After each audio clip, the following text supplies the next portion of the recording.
Praise the Lord, जय मसीह की। आज की सुबह खुदा का कलाम, परमेश्वर का वचन हमें बताता है मत्ती 9 अध्याय 9 से 13 पद में।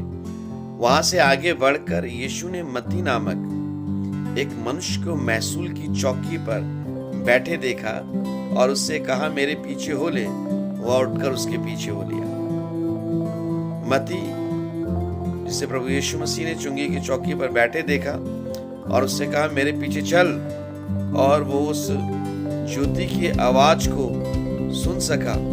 और बाइबल कहती है अंधकार में ज्योति चमकती है, और उसने उस आवाज को, प्रभु यीशु मसीह को फॉलो किया और उसके पीछे चल दिया। अपना सारा काम काज छोड़ करके, वो जो पापी का जीवन व्यतीत कर रहा था, धर्म कमा रहा था, गलत तरीकों से भी, उसने सब कुछ छोड़ा और उसके पीछे चल दिया। अब आगे बाइबल कहती है कि हुआ क्या।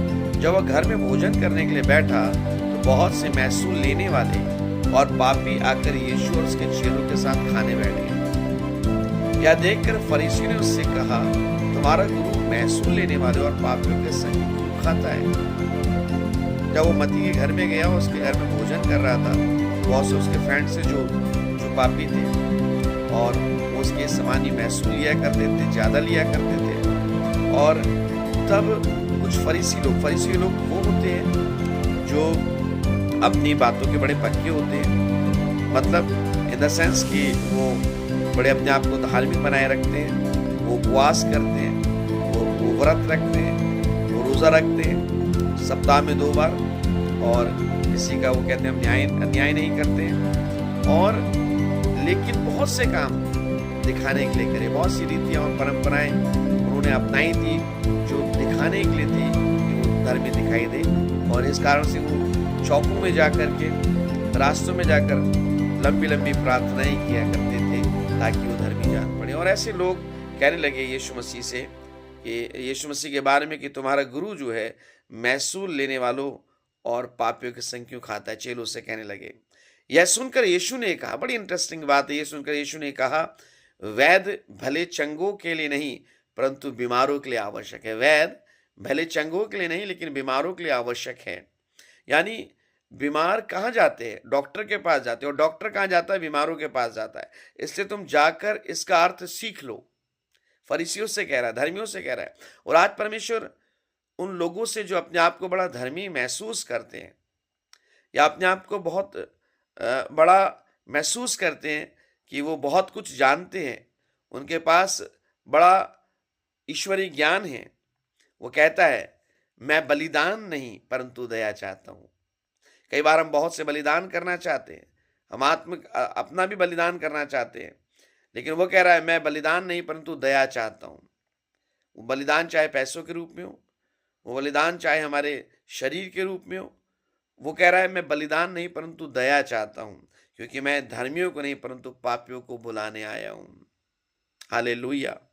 वो धर्मियों को नहीं लेकिन पापियों को बुलाने आया है। तो इस दिसंबर के महीने में खुश हो जाए वे सब जो पापी हैं, वे सब जो अपने जीवन में गलत काम कर रहे हैं और उन्हें जीवन का रास्ता दिखाई नहीं दे रहा है। हम कहाँ जा रहे हैं? हम क्या कर रहे हैं? कौन हमें इस मृत्यु की वादी से छुड़ाएगा? कौन हमें इन तमाम मुसीबतों से, जंजालों से छुड़ाएगा? हम तो बहुत आगे निकल गए पाप करते करते। हम बहुत गहराई में चले गए अपराध करते करते। हाय, हमारा जीवन अब कैसे उस ईश्वर के पास लौटेगा, उस परमेश्वर के पास लौटेगा जिसने हमें बनाया है? तो आपके पास एक गुड न्यूज़ है, आपके पास एक शुभ संदेश है कि यीशु मसीह आपको बचाने के लिए संसार में आए, क्योंकि बाइबल कहती है यीशु मसीह बलिदान नहीं परंतु दया चाहता है। बाइबल कहती है वो धर्मियों को नहीं लेकिन पापियों को बुलाने आया। जैसे उसने चुंगी की चौकी पर जो बैठा, जो चुंगी लेने वाला, महसूल लेने वाला मत्ती था, उससे कहा कि मत्ती, मेरे पीछे चल, उठ और मेरे पीछे चल, मेरे पीछे हो ले। और वो उठा और उसके पीछे हो लिया। प्रभु यीशु मसीह की आवाज, वो अलौकिक आवाज, वो डिवाइन वॉइस आज आपको कहना चाह रही है, मेरे पीछे चल, उठ, मेरे पीछे चल। परमेश्वर आप सबको आशीष दे। God bless you all.